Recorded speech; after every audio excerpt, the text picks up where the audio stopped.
1913년 2월 정착하기 위해 하와이를 찾은 이승만이 가장 먼저 한 일은 책 집필이었다.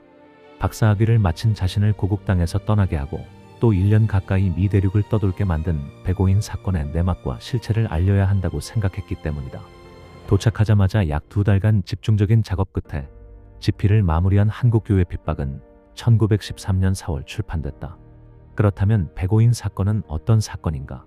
한국기독교사연구소가 2010년 6월 5일 개최한 학술 세미나에서 한국성서대 이호우 교수는 다음과 같이 설명한다. 백오인 사건은 식민통치 직후 일제에 의해 완벽하게 날조되어 일방적으로 재판이 진행된 최대 규모의 한민족 탄압 사건이자 한국교회와 기독인 박해 사건이었다. 총독부는 1910년 12월 데라우치 총독이 압록강 철교 개통식에 참석한 후 서북지방을 순방할 때 그를 암살하려는 음모가 선천에서 드러났다고 날조했다. 신민의 회원과 평안도 지역의 기독교 신자 600여 명이 검거됐다. 일본 경찰은 거짓 자백을 받기 위해 고문도 마다하지 않았다.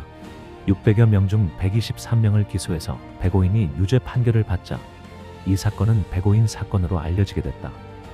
이호우 교수는 백오인 사건을 신민회를 억압하려는 사건으로 보는 견해와 한국 교회에 대한 탄압으로 보는 견해가 엇갈리고 있다고 설명한다. 하지만 그는 이 두 견해가 서로 상반된 것이 아니다라며 백오인 사건과 한국 교회는 많은 상관관계를 갖고 있다고 부연했다. 이승만이 백오인 사건의 전모를 밝힌 책 제목을 한국교회 핍박이라 붙인 이유와 같은 설명이다. 그렇다면 신민회는 어떤 단체인가? 신민회는 1907년 4월 안창호가 제안해서 결성된 비밀결사로 양기탁, 전덕기, 이동희, 이동영, 이갑, 유동열이 안창호와 함께 7인의 창건위원으로 시작한 단체다. 이 단체는 구한말에 존재한 5갈래의 애국 세력 지도급 인사들을 망라한 전국 규모의 단체였다. 이들은 1. 양기탁으로 대표되는 대한매일신보 세력, 2. 전덕기로 대표되는 상동교회 세력, 3. 서북지방과 서울 등의 신흥시민 기업인 세력, 4. 이동희로 대표되는 무관 출신 세력, 5. 안창호로 대표되는 미주에 있던 공립협회 세력이다. 그러므로 백오인 사건은 서북지역에 집중된 기독교 세력과 그들을 지도하는 애국지사들을 일거에 제거하려는 의도로 꾸며진 사건이다. 이에 더해 이 사건은 선교사들을 배후 세력으로 지목해서 선교사들의 영향력을 감소시키려는 의도도 가지고 있었다. 결국 백오인 사건은 조선의 애국 세력 지도자들과 기독교를 뿌리째 뽑으려고 조작된 사건이었다. 이제부터는 이승만이 쓴 한국교회 핍박을 구체적으로 살펴보자. 인용은 모두 강명구 박사가 역주 및 해제를 붙여 2019년 연세대 출판부가 펴낸 책을 기준으로 제시한다. 책은 다음과 같이 시작한다. 일본은 한국을 합방한 이후로 어떠한 곡절도 겪지 않고 목적한 바를 이루어왔다. 그런데 이번 윤치호, 양전백 등 123인을 구속하고 재판한 사건으로 비로소 세계 각국에서 논쟁이 일어났으니 일본으로서 크게 불행한 일이다. 이어서 이승만은 한국 선천 장로교학교 학생들을 잡아 가두고 윤치호, 양전백 등 모든 유명한 교회 지도자들을 잡아 가두며 말하기를 이 사람들이 데라우치 통감을 암살하려 한다고 하였다. 미국 선교사 수십 명이 한국인들과 공모한 증거가 드러났다고 하였다. 공모자 123인을 자세히 조사해보니 태반이 교회학교 교사와 학생이며 목사, 전도사 등과 윤치호, 양기택, 류동열 등이 모두 기독교인이었다는 것이다. 이승만은 일본에 합병된 한국에서 일하는 선교사들의 미묘한 처지를 책에서 다음과 같이 설명한다. 한국인들은 미국 선교사들이 모두 일본을 도와 일하는 자들이어서 정치적 발언을 하지 못하게 하고 애국 사상을 발표하지 못하게 하며 일본의 모든 잔혹한 행위를 조금도 비판하지 못하게 하는 것이라 본다.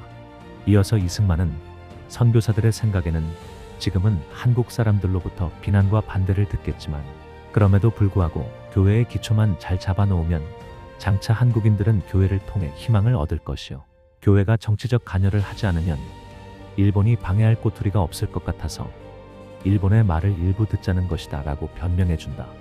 이러한 상황을 설명하면서 이승만은 한국 교회 지도자들에게 기독교회 내부에서 독립전쟁을 준비하자고 하든지 베일사상을 요동치게 해서 독립을 회복하자는 등 그런 어리석은 정치적 전략은 추호도 없을 것이다. 그렇지만 자신들도 모르게 일본 정부의 정략과 부딪히는 두 가지 큰 문제가 일어날 수 있다. 곧 첫째는 외교와 관계된 일이고 둘째는 내치와 관계되는 일이다. 즉, 이승만은 한국 교회의 존재 자체가 외교 및 내치 두 가지 차원에서 일본에 위협이 된다고 설명한다. 외교상 관계를 설명하는 부분에서 이승만은 다음과 같이 말한다. 한국 교회 지도자들이나 서양 선교사들, 외국 교회 방문객들은 실상 정치적 간섭을 하려거나 배일 사상을 가지고 있는 것이 아님에도 한국에 교회가 있다는 이유 하나 때문에 한국의 정치 상황을 외국에 있으면서도 알게 되는 것이며 세계의 정의를 한국으로 이어지게 하는 것이다. 일본은 이렇게 외교적 관계가 얽혀 있기 때문에 한국 교회를 싫어하는 것이다. 다음으로 내치상 관계를 설명하는 부분에서 이승만은 한국 교회가 일본의 내치 정책에 방해가 되는 이유를 8가지로 들고 있다. 교회는 1. 한국인들이 자유롭게 회집할 수 있고 2. 활동력이 많고 3. 합심하는 능력이 있고 4. 국민의 원기를 유지시키고 5. 청년 교육에 힘쓰고 6. 우상을 섬기지 않고 7. 선교사들의 도의적 영향력을 확장시키고 8. 혁명사상 풍조를 동양에 전파하기 때문에 일본이 불편해한다고 설명한다. 이어서 이승만은 한국기독청년회라는 소제목이 붙은 부분에서 한국 정부를 복속시키려 할 때 한국 백성들이 먼저 걸기하여 일어나 일본의 속국이 되기를 원한다는 뜻을 세상에 공표하였고 지금도 청년회를 복속시키려고 하는 자리에 한국인들이 들고 일어나서 일본 청년회에 붙여지기를 자청하니 한국인은 참 희한한 인종인 것이다. 북미주의 인디언이나 하와이 원주민들이 제 몸을 자해하여 스스로 멸족했던 것처럼 일하며 통탄한다. 마지막으로 선천학교와 재판 전말을 정리하면서 이승만은 다음과 같은 책의 최종 결론을 제시한다.